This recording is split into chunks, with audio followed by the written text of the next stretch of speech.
My name is Amna Slim and I'll discuss about symbiosis and its types. Symbiosis symbiosis दो different species के दरमियान एक ऐसा relationship है जिसमें दोनों को या एटलीस्ट एक ऑर्गेनिज्म को लाजमी फ़ायदा पहुंचता है. Symbiosis is of two types.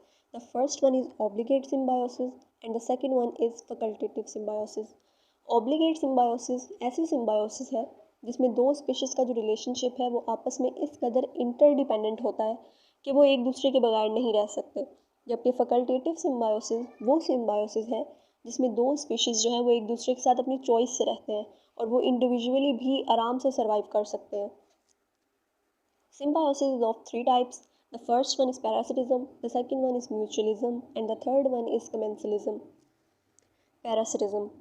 Parasitism is a relationship between two species of plants or animals in which one benefits at the expense of other, sometimes without killing the host organism. Parasitism दो species के दरमियान एक ऐसा relationship है जिसमें एक species को फ़ायदा होता है और जो दूसरी स्पीशी है उसको नुकसान होता है.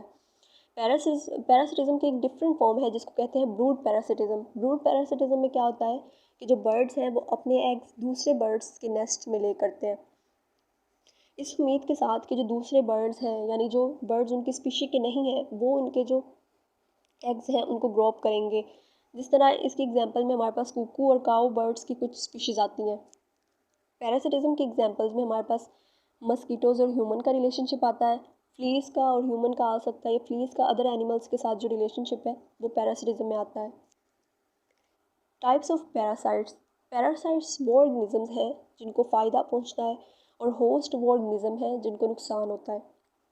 पैरासाइट्स की टू टाइप्स हैं, एक्टोपैरासाइट्स एंड एंडोपैरासाइट्स. एक्टोपैरासाइट्स वो पैरासाइट्स होते हैं जो होस्ट की बॉडी के आउटसाइड सर्वाइव करते हैं. ये इन्फेक्शन कॉज करते हैं और ये वेक्टर के तौर पर काम करते हैं, यानी ये इन्फेक्शन कॉज करते हैं एक ऑर्गेनिज्म से दूसरे ऑर्गेनिज्म को. जिस तरह इसमें इन्फेक्टेड फ्लीज़ की एग्जांपल आती है. इन्फेक्टेड फ्लीज़ जो है वो एक ऑर्गेनिज्म का ब्लड सक करती हैं, फिर वो दूसरे पे जाती है, फिर इसी तरह वो तीसरे पे जाती है. इस तरह वो एक ऑर्गेनिज्म से काफ़ी ज़्यादा ऑर्गेनिज्म को इन्फेक्शन कॉज करती हैं. The second type of parasites are endoparasites. Endoparasites ऐसे parasites होते हैं जो होस्ट की बॉडी के इनसाइड सर्वाइव करते हैं और ये मोस्टली इंट्रासेलुलर होते हैं. इसी तरह examples of intracellular parasites are protozoans, plasmodium. Plasmodium जो है वो कॉजेटिव एजेंट है मलेरिया का, यानी ये मलेरिया कॉज करता है. इसकी लाइफ साइकिल के डिफरेंट स्टेजेस होते हैं और ये जो है होस्ट के लीवर के इनसाइड ग्रो करता है. म्यूचुअलिज्म.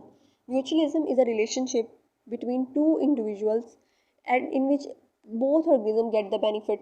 एक ऐसा रिलेशनशिप है दो ऑर्गेनिजम्स के दरमियान जिसमें दोनों ऑर्गेनिज्म को फ़ायदा होता है.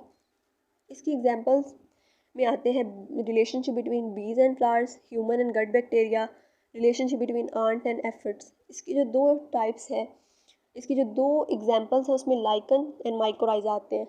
Lichen is not a single organism. It is a stable symbiotic association between fungus and algae और cyanobacteria. Lichens जो है वो फंगस एंड एल्जी के रिलेशनशिप को कहते हैं, जिसमें क्या होता है कि फंगस को चाहिए होता है carbon as a food source के तौर पर जो उसे प्रोवाइड करती है एल्जी. एल्जी फोटोसिंथेटिक होती है और अपना फूड खुद प्रिपेयर करती है. इसी तरह जो फंगस होती है वो एल्जी को डेसिकेशन वगैरह से बचाती है, स्ट्रॉन्ग सनलाइट से बचाती है. Mycorrhiza.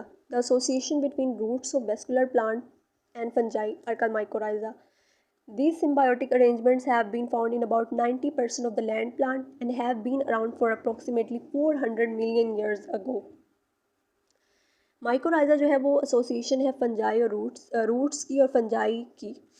अब क्या होता है कि जो रूट्स हैं फंजाई के पास होते हैं हाइफी. ये न्यूट्रिएंट सक करते हैं सॉइल में से और ये प्रोवाइड करते हैं प्लांट को. इसके बरक्स जो है प्लांट्स फोटोसिंथेटिक होते हैं और वो फूड प्रोवाइड करते हैं फंगस को. इसी तरह इन दोनों का रिलेशनशिप है और इस रिलेशनशिप को कहते हैं म्यूचुअलिज्म.